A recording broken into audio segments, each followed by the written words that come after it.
Hey everyone, it's Dave here. Welcome to my next video. Today I'm going to be talking about just the nature of sexual energy in relation to Kundalini awakening or your spiritual awakening process. If you're going through this process, there can be some very, very wild swings in terms of your sexual energy, polarizing way too much to want to hyper express, or the absolute other way to where you have absolutely no desire whatsoever. And just watching my process and watching how the energy is generated and moved through the body, I've learned a few things that I just want to share. So there's three sort of purposes to sexual energy, which is just your life force energy in a concentrated form. There's procreation, there's pleasure, and there's purification.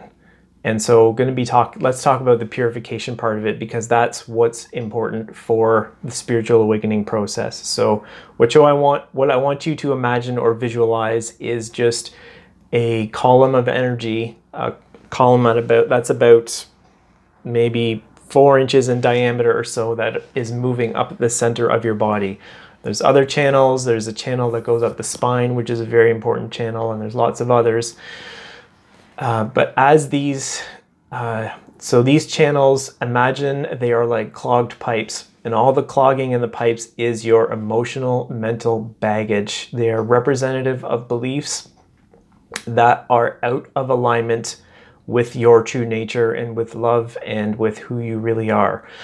They are all fear-based beliefs that are held as energetic blockages within the body. And so when your energy, life force energy, your sexual energy starts to move through the body, it has a process of purifying and purging these negative beliefs and negative emotions that we are holding on to. And these are mostly unconscious. Most of us are not aware of how much we actually carry with us. And so this purification process happens in everybody. It just doesn't always happen at a rate where people actually can notice the flow of energy moving throughout their body. Once the energy starts to move and you notice it moving fairly strongly, it sort of takes on a life of its own and accelerates. But when you see this happening, or especially when I have seen this happening in my process, there's a few things that I can that have sort of clicked in my head with respect to the nature of sexual energy and sexual arousal.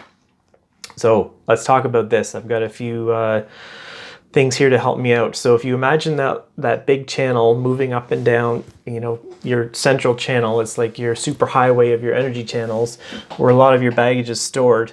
Your energy is drawn into the genitals and concentrated there. That's what their action is. In the females, it's the ovaries, and the males, it's the testicles. And those sexual glands have the function on an energetic level of taking your energy and condensing it.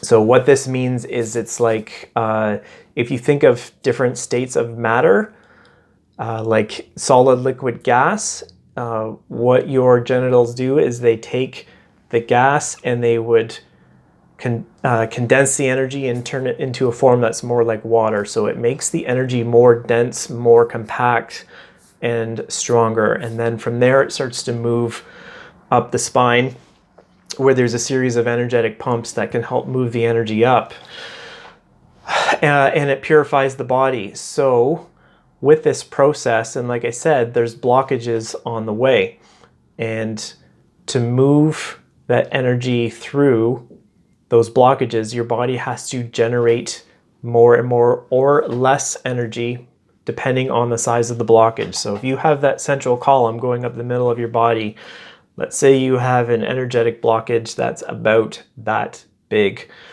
your body has to generate and bring and concentrate life force energy at the genitals to a certain specific amount to then move it up and hit this energy block. And it will keep doing it and keep doing it until this energy block dissolves and goes away.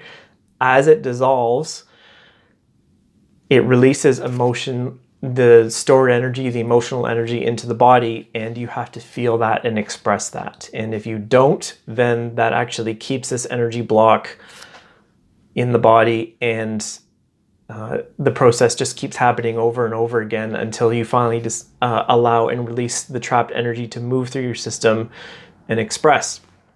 Now, let's say a little higher up your energy channel,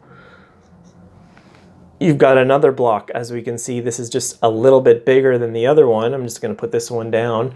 Your body has to generate more and more energy for this emotional blockage because it's bigger than the previous one, which was this one.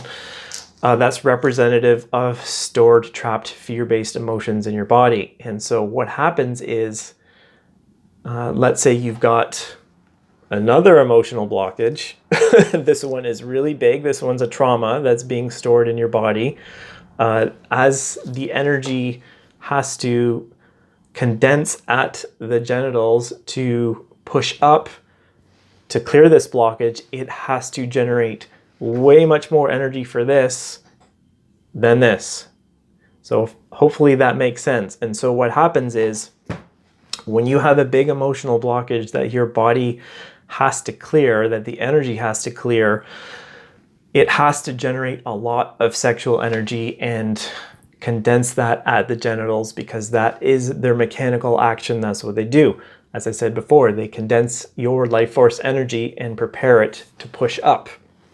And so when this blockage is so big in your energy channel, and you have to generate so much energy by bringing that energy down to the genitals so it can be condensed to a level that can break through that energy blockage, then what happens is you get extremely, extremely aroused, because your body is trying to build up enough energy for that purpose of purification up through the energy channels. If you're not aware of this, which most people aren't, because even throughout my process, it took me a while to sort of figure this out and discover this, you can lose a lot of your energy if you overly act on that when you are aroused, and that kind of it won't stop the process of purification, but it will slow it down. It can slow it down significantly.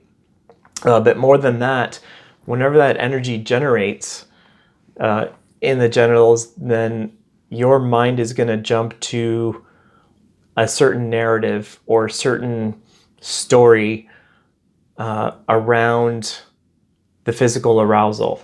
And this is the key, is not to get too attached to that story. If you just lay there and be mindful of the energy and the sensations of the energy and how they're generating and how they're moving, or if they're not moving and they're just sitting in place, the key here is just to ride it out and observe the energy without attachment to the narrative in your mind, because the narrative in your mind is actually going to be reflective of deeper issues that the energy is trying to clear. That's why those thoughts are coming up, and they may not always be healthy thoughts. Some of them can actually be pretty dark and pretty toxic.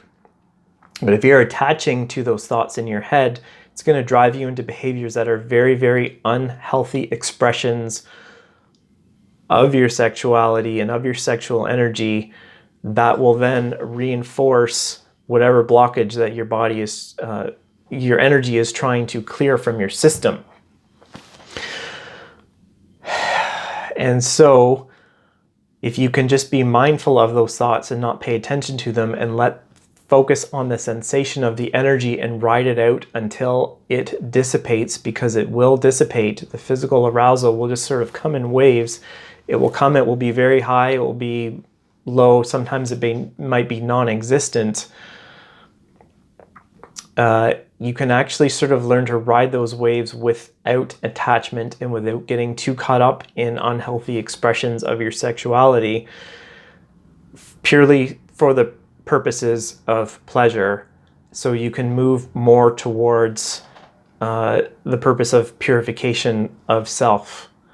And so how much physical arousal you actually feel when you witness, which I've witnessed in this process over and over again, actually doesn't have a lot to do with what you're thinking. There's a separate mechanism where your body is generating a small amount of sexual energy to push up through your spine and clear a small belief system that is trapped within the body that is based on fear, or it has to generate a large amount of sexual energy, concentrated sexual energy, to clear a deeper, bigger, larger, maybe trauma or something that's held within your body that is a strong fear-based belief system that's preventing the energy from moving up. And if this blockage is down in your root chakra or your second chakra, your first or second energy centers, then a lot of energy is generated and concentrated there specifically for the purpose of moving that blockage and getting through it. But the energy gets trapped because this blockage stops the energy from going up, and so you just walk around in a very high state of arousal all the time. And it helps to know what the mechanism is so you can understand what's going on and help enhance the process rather than sort of wasting your energy or fighting against it, or, like I said, exhibiting behaviors which are based on unhealthy thoughts that reinforce that energetic block within your body. Is that everything? I think that's everything. So that is sort of what I've witnessed and experienced through my process. Just be aware that when you are physically aroused, there's a lot more going on. Like I said, there's pleasure, there's procreation, but there's purification. And this, like I said, it happens in everybody. If you're interested in the spiritual awakening process or the Kundalini, or you're into alchemy or cultivation or, Qigong or whatever, learning to navigate and manage your physical arousal can really be something that helps or hinders the process. And when you know the mechanism behind what's going on and why so much energy is being generated or not being generated, it just helps you act and think in a way in accordance with how the process wants to play out, and you can enhance that process rather than getting caught up in it or working against it. So yeah, that's it. So hopefully this was informative, and thank you very much for watching, and much love to everyone. Take care.